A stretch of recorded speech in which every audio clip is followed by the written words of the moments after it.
Hello, everyone. Welcome. I am the specter that haunts this channel. My name is Baron, and you have stumbled upon my booktube channel. So thank you for being here. Appreciate it. Since we're still getting to know each other, but we're on the road to becoming best friends. I did want to just go over my June TBR. I'm sitting in my living room right now, on the floor, just like kind of scoping out what I want to read. And I thought I would let you in on what I'm hoping to get to this month. So, I am a mood reader. So, these are more like the most eligible, why is that word so hard? The most eligible bachelors and bachelorettes on my TBR. Not everyone will get a rose, alas, but these are my hopefuls for the month. So, the energy I'm feeling, the energy I am manifesting at this moment. New releases. There's a lot of good, new stuff that's already come out or is coming up that I'm really excited for. Pirates, because although I like darker romances, I did want something that felt a little bit summery, and I feel like pirate romances kind of like bridge that gap a little bit.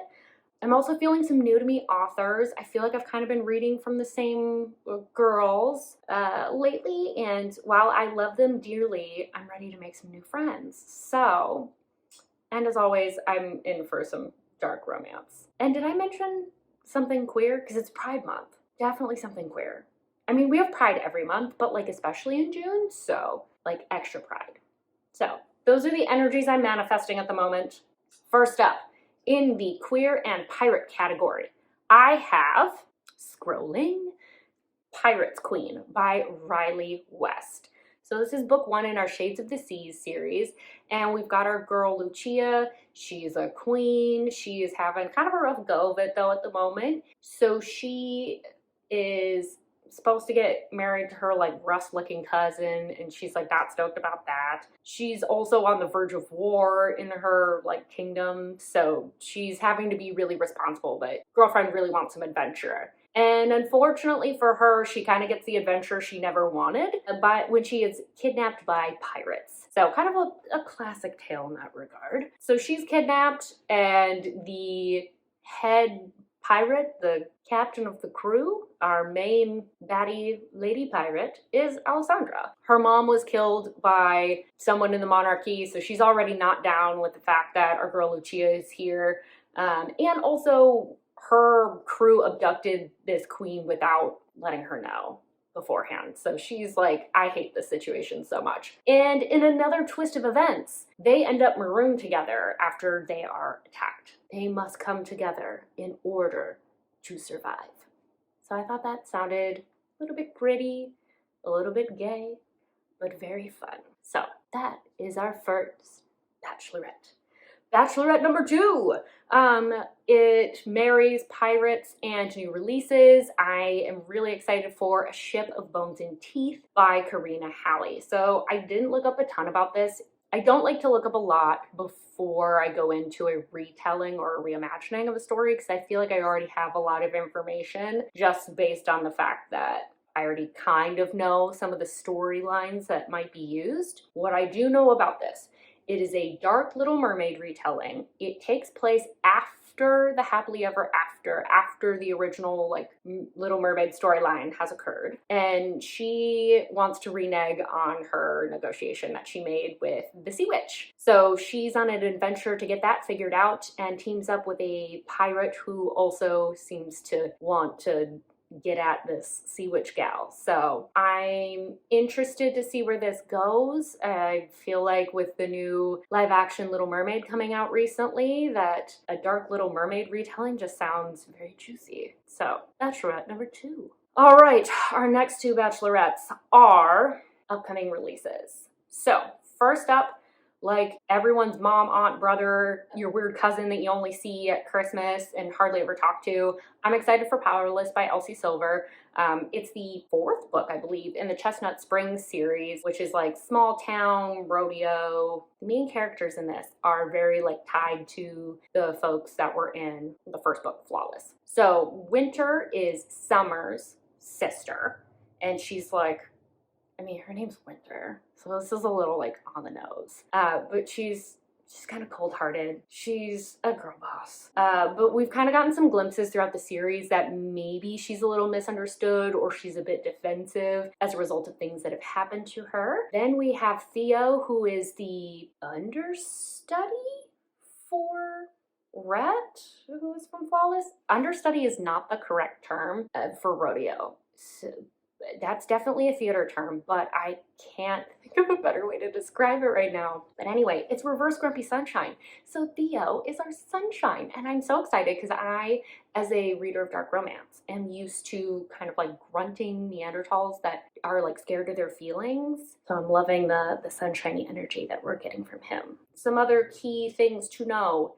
This is secret baby / accidental pregnancy. It sounds like they have a one-night stand. I didn't want to know too much about this book going in because I've loved all of Elsie Silver's backlist. So except for Powerless, I didn't really like it that much. That's the only one. The rest of them have been like 4 or 5 stars. She's a very solid author for me. So I like how Elsie Silver characterizes her small towns. It's more like a romance that happens to take place in a small town. A lot of small town romances don't work for me because they try and make the small town like kooky and everyone's in everyone's business. And as someone who grew up in a small towns are not, well, my experience with them was not like that at all. So I just kind of roll my eyes when I see that, but Elsie doesn't do that. So like for that, we love her. Our next eligible bachelorette, C.W. Farnsworth. She's been a somewhat new discovery for me. So she is releasing Real Regrets on June 15th, I believe. And this is, okay, wait, pause. Does anyone else, when you hear the word like regrets, do you think of like We're the Millers? No regrets? Not a single letter? No? Okay. That's fine. So anyway, this is part of her Kensington series. It follows the first book, which was Fake Empire. Main male character in this book, and I think just the main character in general for this book, is Oliver Kensington, so Crewe's brother. Kind of the backdrop, the setting that we're working with. We have billionaires, we have old money, and we have like this inability to, we're dealing with people that don't want to talk about their feelings because it's all about business and being in control. And you know how billionaires are. So Oliver is used to being in control. He doesn't have time for a relationship, like, you know, classic billionaire issues. He is supposed to, like his brother Crewe, get married as a part of a business transaction that his father is setting up. Unfortunately, Oliver did a little whoopsie doodles and he's already married after he went to Vegas for a bachelor party. So he needs to figure out how to remedy the situation and stay in his father's good graces. So I know the premise of that probably sounds like, I feel like the setup for a rom-com, but C.W. Farnsworth spends a lot of time in her characters' heads and she doesn't have a ton of dialogue.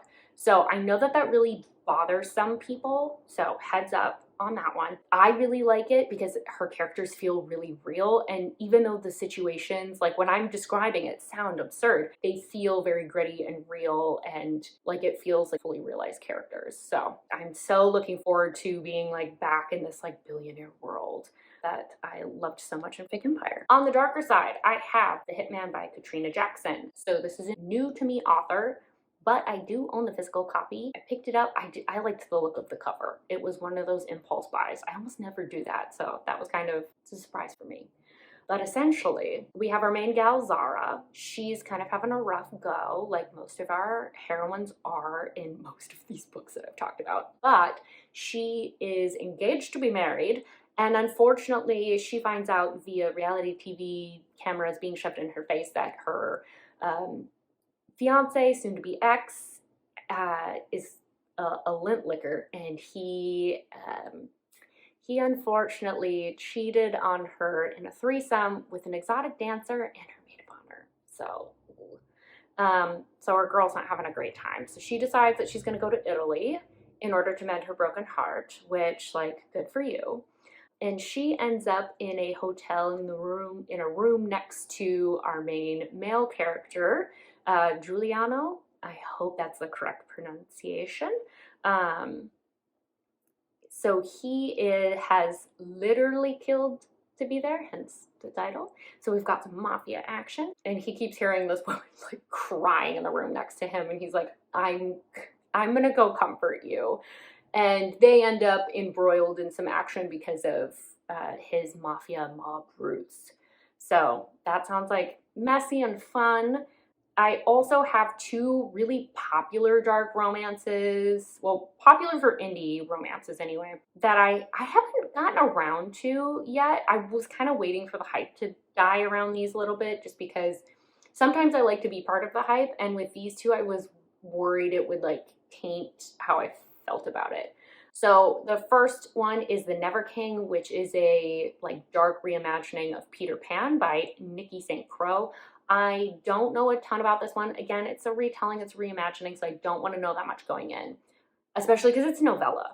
But what appealed to me, one, it's a novella. I do like novellas to kind of like put in between some bigger books. But essentially, it sounds like this is following multiple generations after the original, like Wendy Darling. Her descendants are being kidnapped on their 18th birthday as Pan looks for his shadow. So sounds like it could be dark, a little bit of a fantasy vibes. So we have that one. So the last in the dark romance category is Haunting Adeline by H.G. Carlton. So I've already started this. And essentially what's going on, we have our main heroine. She is an author, and she has inherited kind of like a gothic, creepy mansion situation from her grandparents. So she's in the process of renovations, but unfortunately she is finding roses everywhere and suspects that she may have a stalker. So stalker romance. It's the first book in the cat and mouse duet. So far it's captured my interest. I'm about 20% in, so hopefully the good vibes keep going. Oh, you know what? Hold please, I have one more. So I actually got this recommendation from Malia on my last video, so thank you so much to Malia. One, I hope I pronounced your name correctly. Two, I have a cousin named Malia, so I think that it's a fantastic name.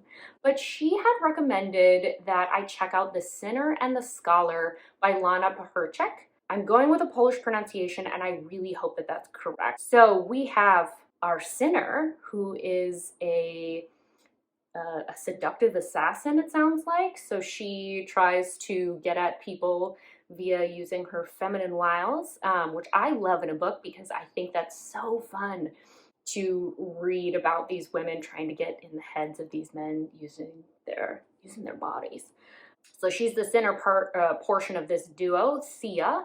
And then for our scholar portion of this duo, we have Wesley, and he is a demon hunter for the Vatican. So the description, it's kind of gets a little vague. There's actually a lot written, but it doesn't really tell me a ton about the plot. What it does say is that it's for fans of Supernatural, and I, as a fan of Supernatural, thought that sounded delicious. So it's fantasy, it's romance, it's paranormal, it's like urban fantasy, which is I actually prefer urban fantasy. Hot take. That's the last melon. So with that, thank you so much. I am new here, so every like, comment, and subscription really does count. I really do love chatting with you all in the comments, so if you've made it this far, let me know what you're reading. Do you have recommendations for me? I really want to find some new authors that work for me, some new favorites. So with all that said, thank you so much for being here. I hope you stick around. All right, bye-bye.